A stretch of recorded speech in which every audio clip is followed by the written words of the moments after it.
Good morning, Knicks Nation. Today is Monday. It is the 16th day of May 2022. I hope that you had a good weekend, and I hope that you and your family are healthy and safe today, and that the needs of you and your family in terms of food and shelter, clothing, as well as health are being met today. Blessings upon those that work in the healthcare field and the first responders who always are trying to save lives. Special blessings upon those that answered the call in Buffalo and in Orange County, California, as shooters committed heinous crimes over the weekend.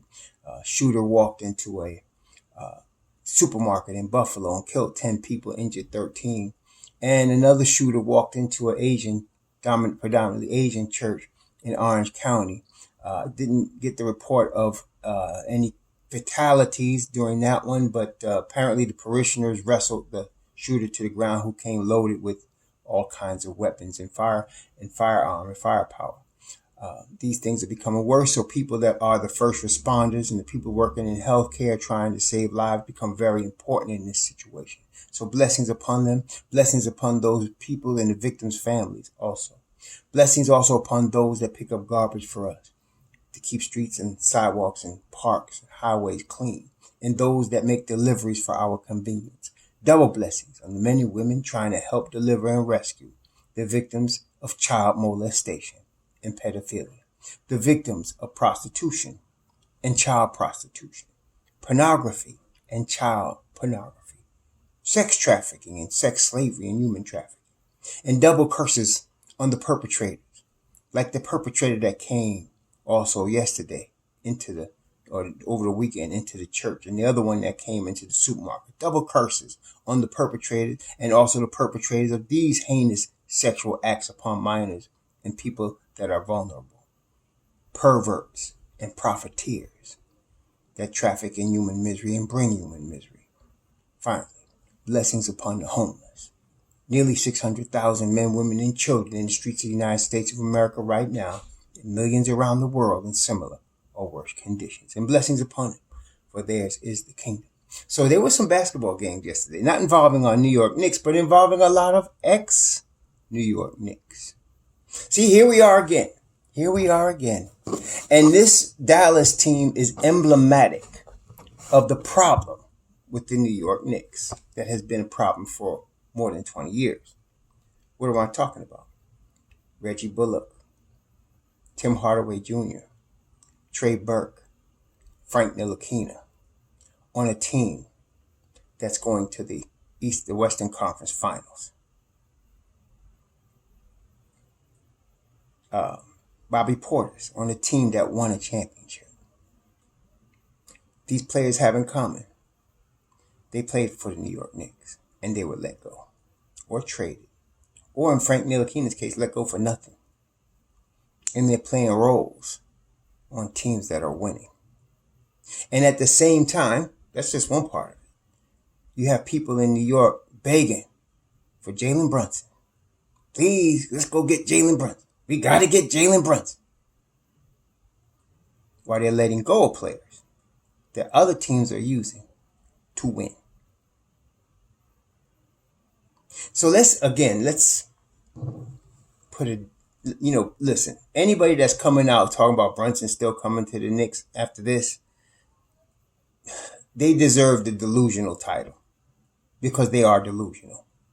Brunson ain't leaving Dallas. Okay, that's over. Get over that. That's done. Okay, put them candles out. Let's move on to something else. Okay, Donovan Mitchell ain't coming to New York either. Don't get caught up in the clickbait, yo, because that's what it is. It ain't really happening. Let's focus on the guys we have. Again, guys that, like, for example, people still talking negatively about Mitch Rob.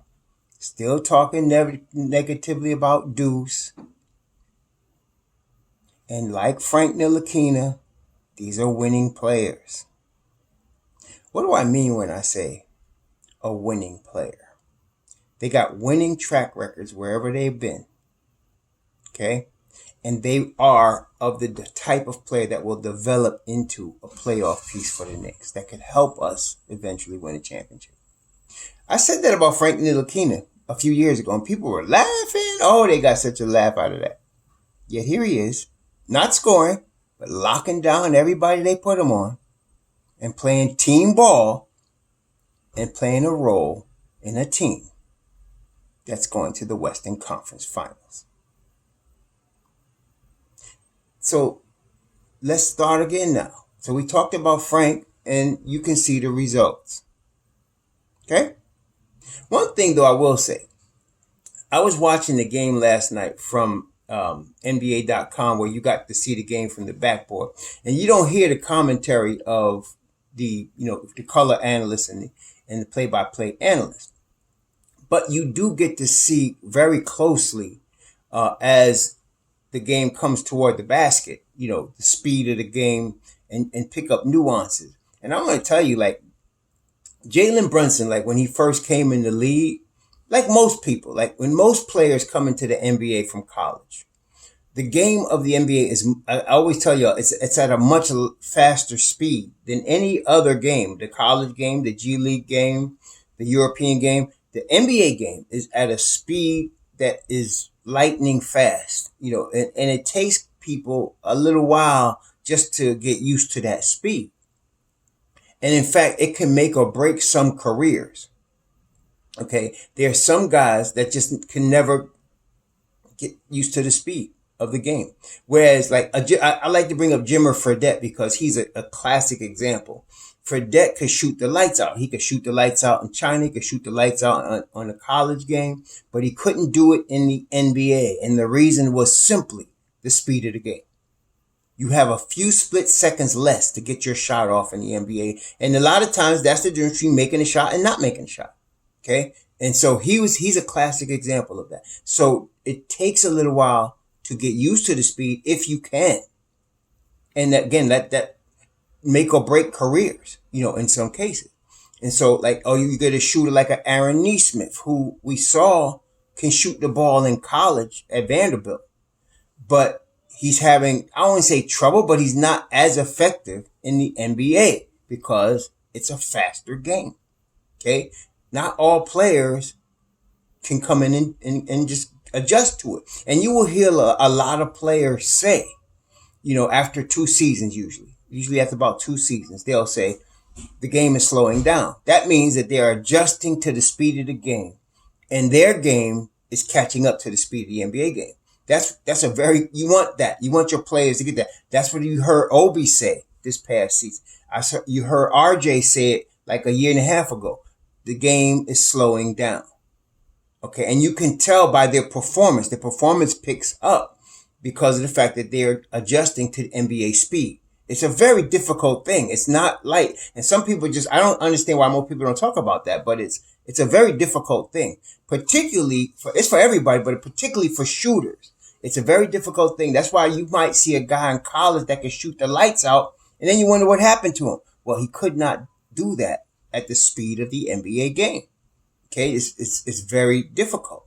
So Jalen Brunson, when he came into the league, he was already slow of foot. Okay. Of course, warrior in terms of his attitude, obviously. But it took him also, like everybody, time to adjust to the NBA game, and him being slow of foot, that was already difficult for him.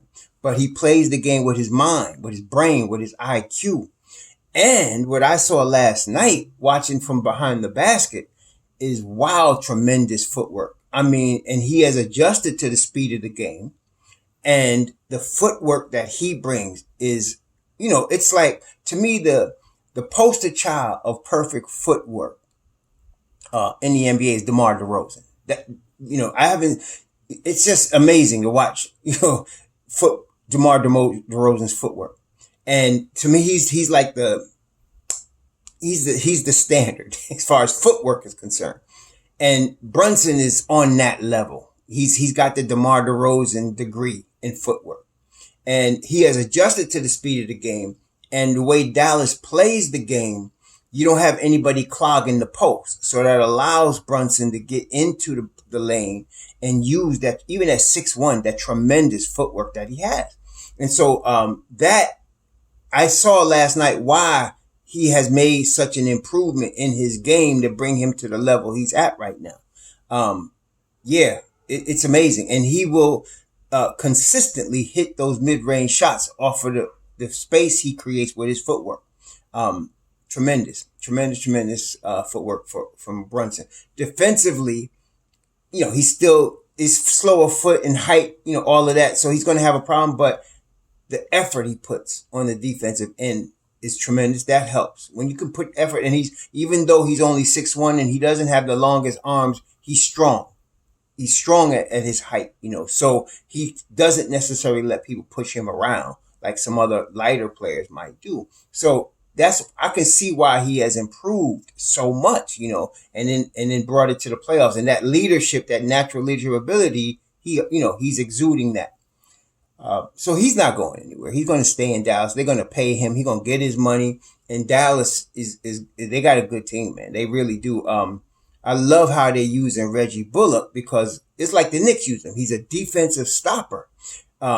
He's an inconsistent shooter, but he's a spot-up shooter. He's not a guy that's going to take it off the dribble. But in Dallas, that's how they're playing him, a spot-up shooter that can defend. They used him on Devin Booker. They had Frank Ntilikina, they had Dorian Finney-Smith, and they had Reggie Bullock guarding Booker and Chris Paul. And those three guys put the lockdown on the Phoenix guards. Now, the big test, of course, is coming against Golden State. When you're talking about a 6'7" Klay Thompson and, of course, Stephen Curry, who any place from half court literally is dangerous, right? It's going to be interesting to see. I'm pulling for Dallas because obviously all the ex-Knicks on there, especially Frank, I'm pulling for Dallas. I want Dallas to go to the finals. So I'm pulling for Dallas against Golden State. And I'd like to see a new team win a championship. You got 4 teams now. This is the final 4: Golden State, Dallas, Boston, and Miami, right? Golden State's won like 3 championships, right?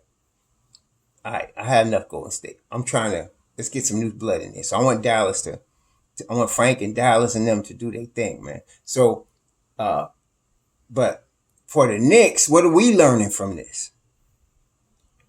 Mitch Robinson is a playoff piece. We need to get him back. Okay? Deuce McBride is a winning point guard. You need to give him that basketball and let him play. Jokubitis is a winning player. Okay? Emmanuel Quickley is really, I know you don't want to start him at point guard, and I would rather him than, like I mentioned many times, I'd rather Emmanuel Quickley 100 times over Burks as a point guard. But to me, he's most effective playing a role off the bench like Spencer Dinwiddie, who is coming off Dallas's bench in the second unit and doing serious work against second units in both any second unit they're playing. And that's his natural position, really. Spencer Dinwiddie's not your starting point guard.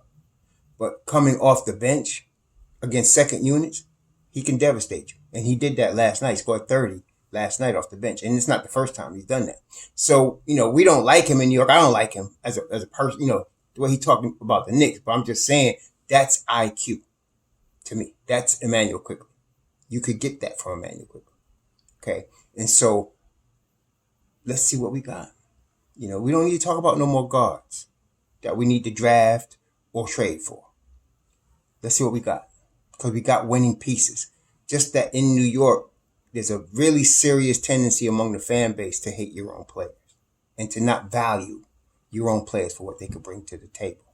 You didn't value your Reggie Bullocks, your Frank Ntilikina's. We didn't value Tim Hardaway Jr. either. Okay. And the problem with Tim Hardaway Jr. was that the Knicks played him out of position. They were playing him as a number 1 option. The same thing's going for Julius Randle. But the difference between a Hardaway and a Randle, Hardaway ain't have no attitude. Hardaway ain't have no attitude. Okay? He didn't. Randle does. Okay? Randle is prima donna attitude. Hardaway never had that. Okay? So that was the problem with Hardaway. It wasn't the fact of his contract. It wasn't the fact that he couldn't play. He had no attitude. It's just that the Knicks played him out of position as a number 1 option when he's really a second or third option. Dallas plays him in position behind the Luka Doncic. And now he will be behind a Jalen Brunson as a third option. And he's going to be dynamic as a third option. Or bring him off the bench with with Spencer Dinwiddie. They're going to be rough, man.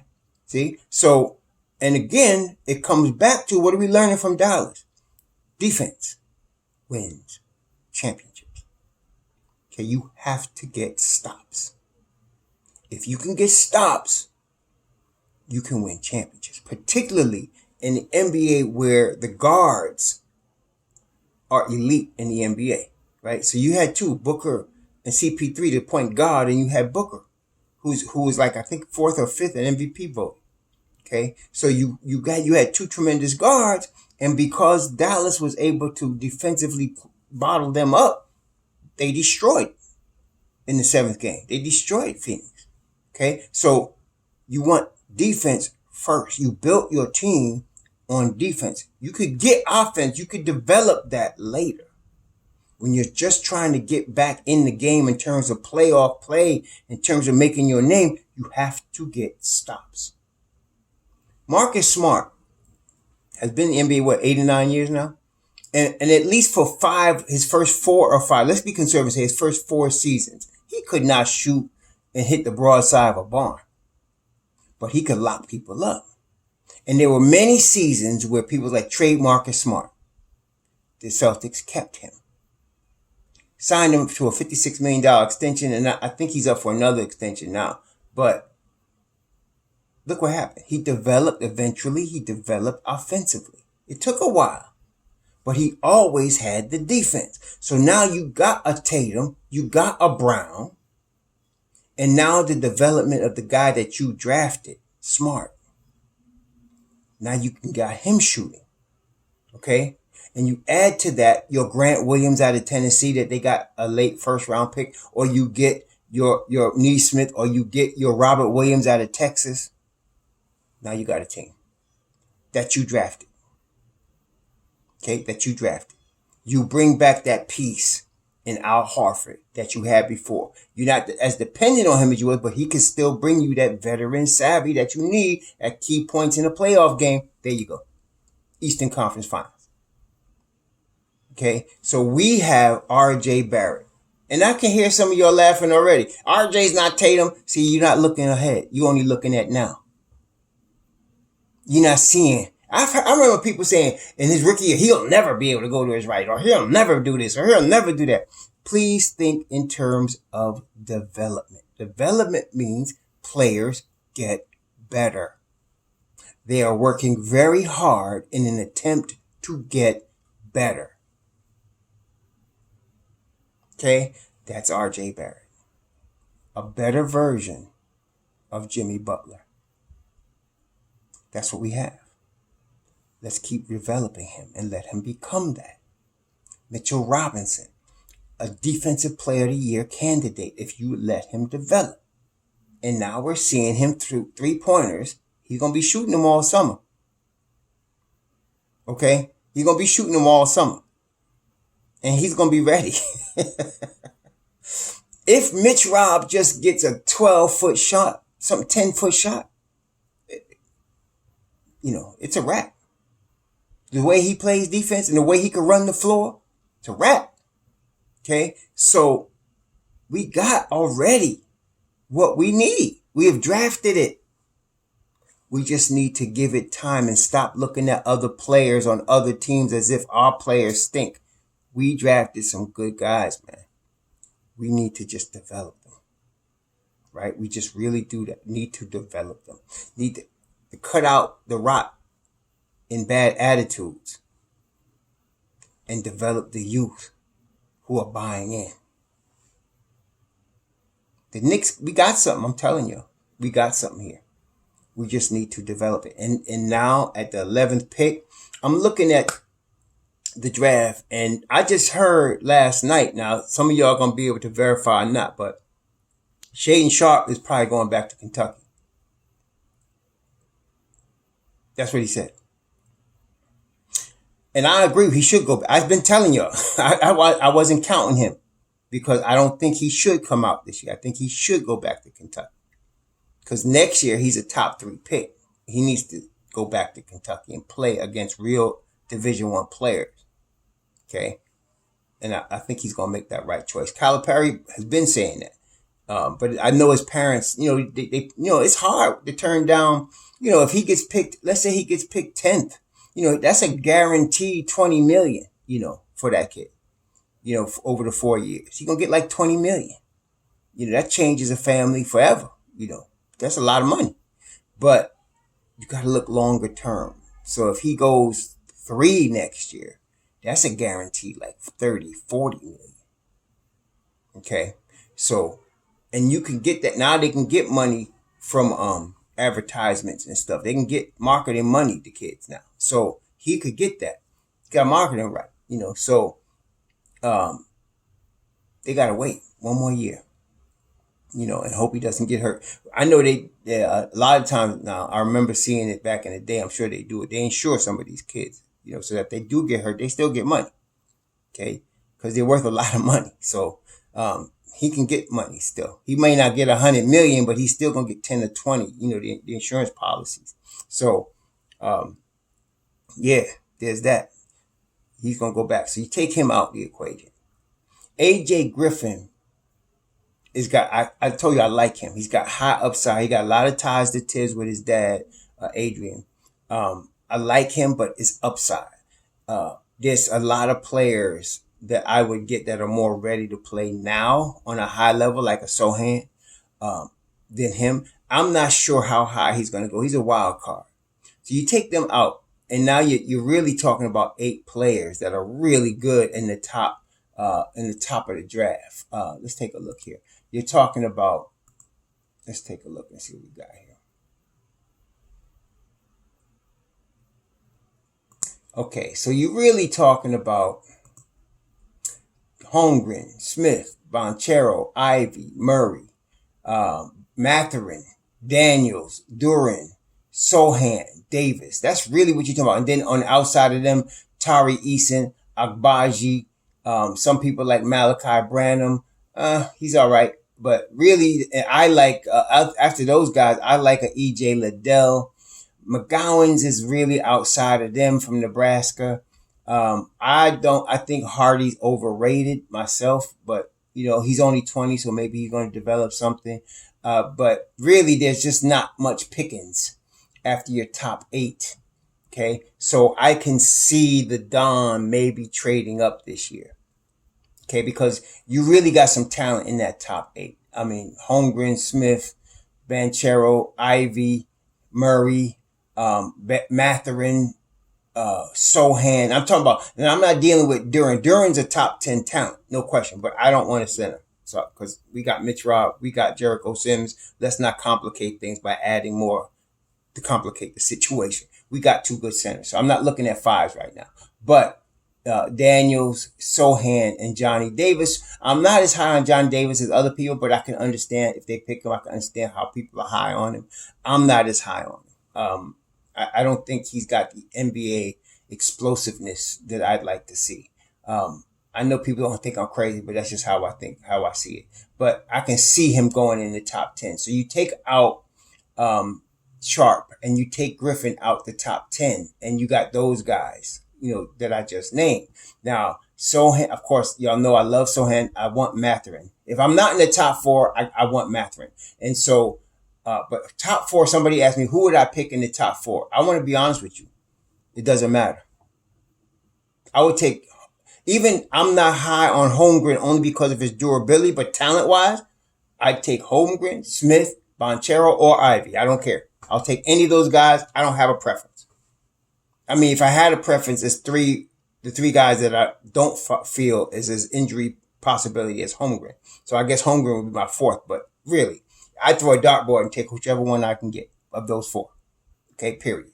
And after that, Mathurin. I want Mathurin. I want that kid because I think he's going to be a star in the making. I'm very high on Benedict Mathurin. And of course, I'm very high on Sohan. Sohan is not as flashy as Mathurin. Sohan is like Dennis Rodman to Scottie Pippen. Okay. Scottie Pippen, fantastic superstar, player, a very, explosive, right? That's Mathurin. I'm not saying he's going to be Pippen, but I'm saying the ratio. Whereas your Rodman, he can't shoot, he can't do this, but you look up, he's got 22 rebounds, he's locked up Shaq, that's Sohan. Okay. So That's what I'm talking about. I want one of those two kids. So I'm thinking the Don probably is going to have to do some moves here. And this is an opportunity to trade a Randall. Maybe you trade Randall and your 11th pick to get the fourth pick or the seventh pick. I trade Randall and my 11th pick to get Sacramento's seventh pick or to get Portland's sixth pick. You know what I'm saying? I'd do something like that because now I'm going to get one of my top guys. If I don't land in the top four, as far as the percentages, which is a 9% chance. If I don't land in the top four and I could get in the top 6 or 7, I would do it. I would move up and see if I could get one of those guys. Again, this is a different draft than last year. I wouldn't be saying this last year. Last year, a lot of people were like, we need to move up. No, I wouldn't have moved up last year. Last year was a gold rush. You had players from 1 all the way down. Again, we got Jericho Sims at the 58th pick. Okay. We got Deuce McBride at the 36th pick. We got, what's his name? We got Joku Bides at 34. We got in the late first round, we get Grimes. You was going to, just put your hand in there. You're going to get something last year. It's not like that this year. Like I said, after my first 10 players, really 10 players with Johnny Davis at the end, maybe a Mark Williams, you're really talking about second tier guys like Atari Eason, Agbaji, Malachi Branham. Those are good players, but they're not, to me, they're not like them guys that's in that top 8. That top 8 or 10 for us. I mean, like I said, I'm going to put Duran in there because he's that type of player. I don't want him because we got Jericho Sims and hopefully we re-sign Mitchell Robinson. So I don't want Jalen Duran. But I can understand the team picking him in the top 10. Okay. Even Mark Williams, he's kind of on that borderline. He's not quite Duran, but he's not, you're not going to lose a lot if you're looking to develop a 5 over the next 3 seasons. You're going to be in good shape with Mark Williams as well. Okay. But we're not looking at 5s. So anybody else, like I said, all of the other guys, the 3s, the 4s that we got up here, and that's basically what you're talking about, 3s, 2s, 3s, and 4s with Mathurin, Dyson Daniels, Sohan, Ivy, Banchero, Smith, Hogan. So we can get in the top 4. I don't care which one. I really don't. It doesn't matter. Whoever's there. Throw a dart. Pick the board. Whichever one in the top 4, I want. Okay. After that, I want Mathurin. After that, Sohan. Okay. So either any of the top 4, then Mathurin, then Sohan. So I don't think, looking at it now, as I don't believe Shaden Sharp's going to remain in the draft. I don't think AJ Griffin's going to remain in the top 10 unless his knees have been healed and he starts showing that in the workouts. I don't see him remaining in the top 10 as I'm looking at it now. But those other guys are, and so somebody going to pick Jalen Duran. Somebody going to pick him. And so you're going to get that. But Sohan might be gone. So we may have to move up to make sure we get one of these guys that's in the top 8 of the talent of this draft, because that's where all the talent is, in the top 8. Yeah. Now, again, Atari Eason might go into the workouts starting today, and go this week and kill, destroy. And everybody's like, oh, he moves up. There's going to be a guy like that moves up. I don't know if it's going to be Tari Eason. I don't know if it's going to be Agbaji. I don't know if it's going to be Malachi Branham. I don't know if it's going to be EJ Liddell. Somebody going to move up. That always happens every year. You get a guy that goes into in fact, that was Grimes, in the last year in the, when they came into the combine and they started playing ball, in the combine. That was Grimes. He was hitting that shot, man, in under pressure last year. And people saw it, saw the defense, saw the rebounding, saw the IQ, and that's why that also helped him. But somebody's going to do it. I don't know who it is, but we'll see it this week. We'll see who it is. And then you'll be hearing about people blowing scouts away in the workouts. So that's going to come. But as right now, I see the Knicks should move up and, make a trade, move up. We got trade assets, make a trade, move up, and see if we can get one of them guys in the top 8. Like I said, that's if we don't land in the top 4 from the lottery. And that's tomorrow night. Now, tomorrow night, we're going to be doing a live stream starting at 7:45. And we're going to go through from 7:45 to 8:30. We're going to be seeing where the Knicks pick.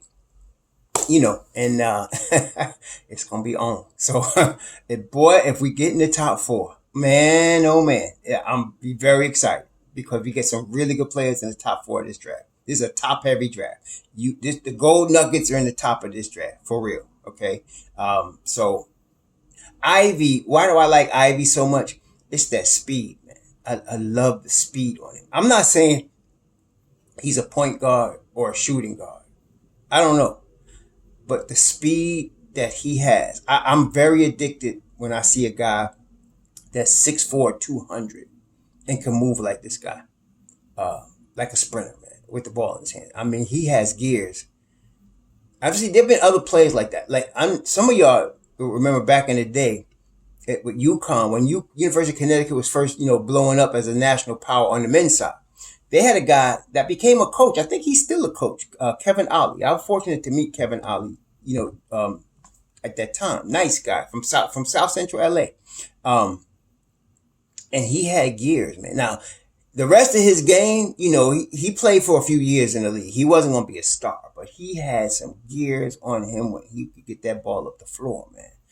And, man, he won a game for them once against Providence. Just went coast to coast with the basketball. Nobody could catch him.